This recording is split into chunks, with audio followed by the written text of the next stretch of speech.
Bonjour à tous, aujourd'hui une nouvelle vidéo de résolution de calcul complexe où nous allons voir ensemble comment améliorer notre aisance de calcul sur des fractions. Donc ici, fraction un petit peu plus compliquée où il y a énormément, tout est relatif, de choses à traiter. J'ai ici une fraction principale, donc celle qui est en face de mon égal, qui finalement divise 7/6 moins a sur 3 ou a tiers avec 1 moins 4a sur 14. Cette fraction-là sera multipliée par a carré sur 7. Donc, il va falloir que je traite dans un premier temps mon numérateur dans son ensemble, dans son coin, le dénominateur dans son coin. Une fois que c'est fait, je vais pouvoir avancer un petit peu dans mon calcul. Donc, clairement, pour pouvoir réduire le numérateur, il faudrait, finalement, j'ai 7/6 moins a sur 3, il faudrait que les deux fractions soient sous le même dénominateur et également pour la fraction d'en dessous. Donc concrètement, 7/6 moins a sur 3, j'ai une fraction qui est sur 6, une fraction qui est sur 3. 3 fois 2, ça fait 6. Donc il faut que je multiplie la fraction sur 3 par 2 en haut et en bas. Donc je vais multiplier par 2 en haut et en bas. Celle-ci, 1, c'est la même chose que 1 sur 1. Pour qu'elle soit sur 14, je vais multiplier par 14 en haut et en bas. Et on verra après pour tout ce qui est simplification, parce que j'aurais pu directement simplifier, puisque là j'ai pair et pair, donc j'aurais pu tout simplement simplifier par 2, mais on s'en occupera peut-être plus tard parce que finalement 14 peut-être qu'il va m'aider à un moment donné. Donc chaque chose en son temps est égale à, je retire ma barre de fraction, 7/6, donc 7 moins 2a, le tout sur 6. Ici, je vais avoir 14 moins 4a, le tout sur 14 fois a au carré sur 7 qui, elle, pour l'instant, ne bouge pas du tout. Donc, en fait, tout simplement, j'ai rien fait de plus, finalement, ici, que de réduire, en fait, mes fractions. Donc là, j'ai une soustraction et une soustraction des fractions, de toutes les mêmes sous la même barre de fraction.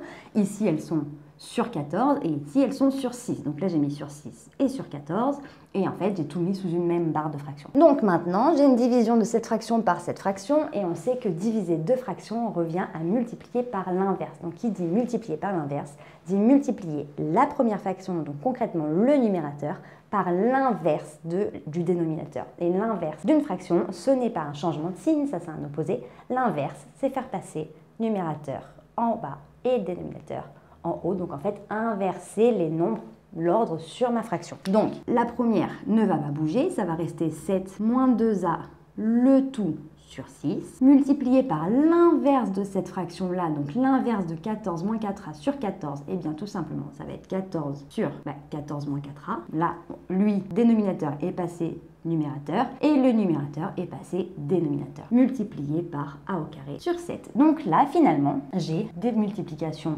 de partout et il va falloir que je multiplie tout ça entre eux. Donc bien évidemment, je ne me lance pas de tête baissée, tant qu'à faire, je vais essayer de trouver des facteurs communs pour essayer de simplifier au maximum. Donc là, je peux tirer s'il faut une grande barre de fraction, ou là, j'ai un facteur qui est 7 moins 2a, j'oublie pas les parenthèses parce que c'est tout 7 moins 2a qui va être multiplié par 14, qui va être multiplié par a au carré. En bas, c'est la même chose, 6 fois 14 moins 4a fois 7. Donc maintenant que je suis ici, il va falloir que je prenne à simplifier au maximum. Concrètement, au niveau des facteurs, là j'ai 7 moins 2a, j'ai 14 moins 4a ici également. J'ai 7, j'ai 14. 14, c'est le double de 7. Et là, j'ai 4a et j'ai 2a. 4a, c'est le double de 2a. Donc, concrètement, ici, j'ai 2 fois cette expression ici. Ensuite, bien tout simplement, j'ai 14. J'ai 7. 14, c'est le double de 7. Et j'ai 6 qui est ici, qui semble un petit peu tout seul. Donc, en fait, je vais un peu décomposer pour pouvoir essayer de faire ressortir les fameux facteurs communs. Donc, je refais une grande barre de fraction où je laisse 7 moins 2a parce que lui, il n'est pas simplifiable. 14, je peux l'écrire en 7 fois 2. Et a carré, je laisse a carré. Ici, 6, je peux le décomposer en 2 fois 3, c'est pas interdit. Ensuite, 14 moins 4a, on a dit que c'était 2 facteurs de 7 moins 2a. Un bon moyen de vérifier, 7 fois 2, 14, 7 fois moins 2a, moins 4a. Et ici, je vais avoir fois 7. Donc là, concrètement, entre le 2 et ma parenthèse, j'ai un fois 1. Donc, je peux le marquer si ça me rassure. Et là, j'ai décomposé sensiblement au maximum. Donc, je vais pouvoir décomposer maintenant les facteurs qu'il y a en commun entre le numérateur et le dénominateur. Donc, en fait, là, le plus gros de ce qui m'a permis de décomposer, c'est ici 7 moins 2a. Il est ici et ici. Donc ça, je l'enlève. Ensuite, j'ai un 7 ici et ici, donc je les simplifie. Ici, j'ai un 2 et j'ai un 2 aussi en bas, donc je les simplifie. Donc, concrètement, il me reste pas grand-chose. Numérateur, il me reste a au carré et dénominateur, 3 fois 2, 6. Est-ce que c'est simplifiable plus que ça? Eh bien non.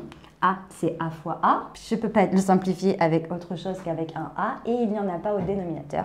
Donc celle-ci est sous forme de fraction irréductible. J'ai terminé mon calcul. Donc voilà, j'espère que cette vidéo t'a plu, t'a permis de mieux comprendre comment résoudre ce type de calcul. Si tu as la moindre question, n'hésite pas à me la noter en commentaire, je me ferai un plaisir de t'y répondre. Pour nous rejoindre, si ce n'est pas déjà fait sur YouTube, il te suffit d'activer la petite cloche et sur Internet et les différents réseaux sociaux, comme sur Facebook, Instagram et sur Snapchat. On te met tout en barre d'infos pour que tu ne rates aucune information. Et d'ici une très prochaine vidéo, je te dis à très bientôt. Salut!